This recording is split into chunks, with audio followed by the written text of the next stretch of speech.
माननीय सञ्चार तथा सूचना प्रविधि मन्त्री श्री ज्ञानेन्द्र बहादुर कार्कीलाई नेपाल सरकार र अमेरिकी सहयोग निकाय मिलेनियम च्यालेन्ज कर्पोरेसन बीच भएको अनुदान सहायता सम्झौता प्रस्तुत गर्न अनुमति दिन्छु।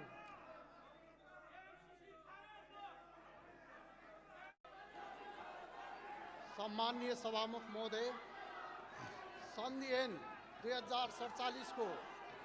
दफा 4 को व्यवस्था बमोजिम नेपाल सरकार मन्त्री परिषदले मिति 2075-10-25 में नेपाल सरकार र अमेरिकी सहयोग निकाय मिलेनियम च्यालेन्ज कर्पोरेसन MCC बीच भएको अनुदान सम्झौता मिलेनियम च्यालेन्ज कम्प्याक्टलाई अनुमोदन गर्नका लागि सङ्घीय संसदमा पेश गर्न अर्थ मन्त्रालयलाई स्वीकृति दिने निर्णय गरे अनुरूप नेपालको संविधानको धारा 279 बमोजिम प्रतिनिधि सभाको साधारण बहुमतबाट सम्झौता अनुमोदन गर्नका लागि तत्कालीन अर्थमन्त्री डाक्टर युवराज खतिवडाले सम्मानित सदन समक्ष प्रस्ताव पेश गर्नुभएको माननीय सदस्यहरूलाई विदितै हुनुपर्दछ। साथै माननीय सदस्यहरूले यस विषयमा अध्ययन गरी विभिन्न समयमा आफ्नो भनाइ राख्दै आउनुभएको छ। सरकार अविच्छिन्न उत्तराधिकारीवाला संस्थाको रूपमा रहने भएको हुँदा नेपाल सरकारले विगतमा गरेका कुनै पनि निर्णयको पालना गराउनु र निष्कर्षमा पुर्याउने दायित्व वर्तमान सरकारको हुने यथार्थलाई मनन गरी नेपालको संविधानको सर्वोच्चता सर्वोपरिता सम्झौताको कुनै व्यवस्था र शर्तबन्ध माथि रहेको स्पष्ट हुँदै नेपालको सार्वभौम सत्ता स्वतन्त्रता स्वाधीनताको अक्षुण र उल्लङ्घनीय रहेको राष्ट्रिय प्रतिबद्धता प्रकट गर्दै संयुक्त राष्ट्रसङ्घको बडापत्र असंलग्न पञ्चशीलको सिद्धान्त अन्तर्राष्ट्रिय कानुन र विश्व शान्तिको मान्यता अनुसार कुनै सैन्य सङ्गठनमा सामेल नहुने नेपालको परराष्ट्र नीतिको परम्परालाई आत्मसात गर्दै उक्त प्रस्ताव अनुमोदन गरिदिनु हुन म यस सम्मानित सदन समक्ष प्रस्ताव गर्दछु। सम्माननीय सभामुख महोदय, यो प्रस्ताव अमेरिकी सहयोग निकाय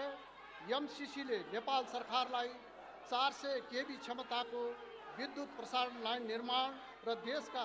विभिन्न स्थानमा सडक खण्डहरूको मर्मत सम्मारका लागि अमेरिकी डलर 500 मिलियन अमेरिकी डलर अनुदान सहायताको रूपमा उपलब्ध गराउने विषयसँग सम्बन्धित छ। नेपाल सरकार र MCC बीच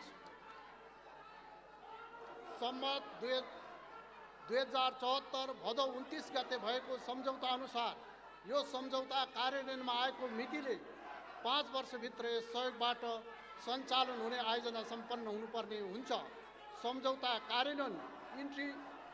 इन्ट्री इन्टु फोर्समा जानु पूर्व प्रतिनिधि सभाको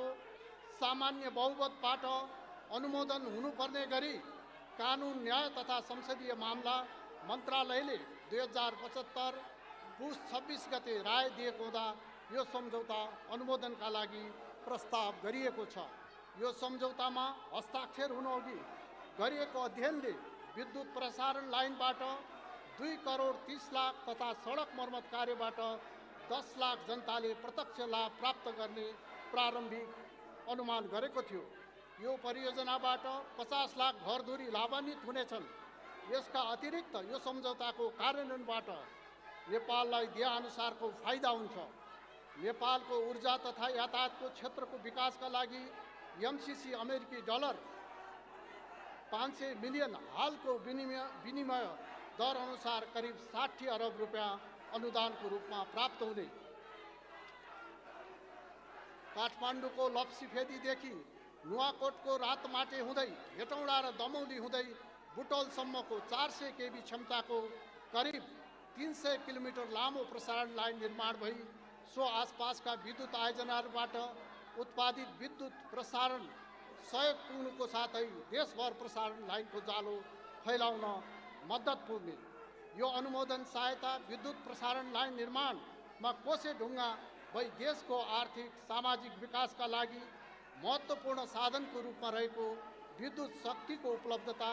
सहज भई उत्पादन क्षेत्र सबल बन्ने, नेपालमा उत्पादित जलविद्युतले बजार पाउने र आम जनताको दैनिकी जीवनका लागि अपरिहार्य विद्युत शक्ति उपलब्ध हुने भई दिगो विकासमा सहयोग पुग्ने, विद्युत प्रसारणको सुनिश्चितता पछि विद्युत उत्पादनमा थप लगानी आकर्षित हुने, सडक खण्डहरूको अन्तर्राष्ट्रिय मापदण्ड बमोजिमको मर्मत भई यातायात सुविधा सहज हुने र यस्तो मर्मत कार्यको अनुभव अन्य सडक खण्डमा समेत उपयोग गर्न सकिने, हाल उच्च क्षमताको एकमात्र अन्तर्राष्ट्रिय प्रसारण लाइन भएकोमा यस सहायताबाट निर्माण हुने प्रसारण लाइनमा जोडिने गरी अर्को अन्तर्देशीय प्रसारण लाइन निर्माण गर्न आधार खडा भई नेपालमा उत्पादित बचत विद्युत व्यापारका लागि ढोका खुल्ने, यसबाट नेपालले प्रत्यक्ष लाभ लिन सक्ने। सम्माननीय सभामुख महोदय, यस सम्झौताको कार्यान्वयनका लागि अन्य सबै पूर्व शर्तहरू पूरा भइसकेकोले यसको अनुमोदन पश्चात यसबाट सञ्चालन हुने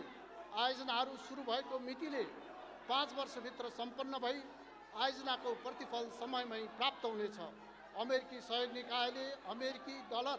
500 मिलियन उपलब्ध गराउने र नेपाल सरकारले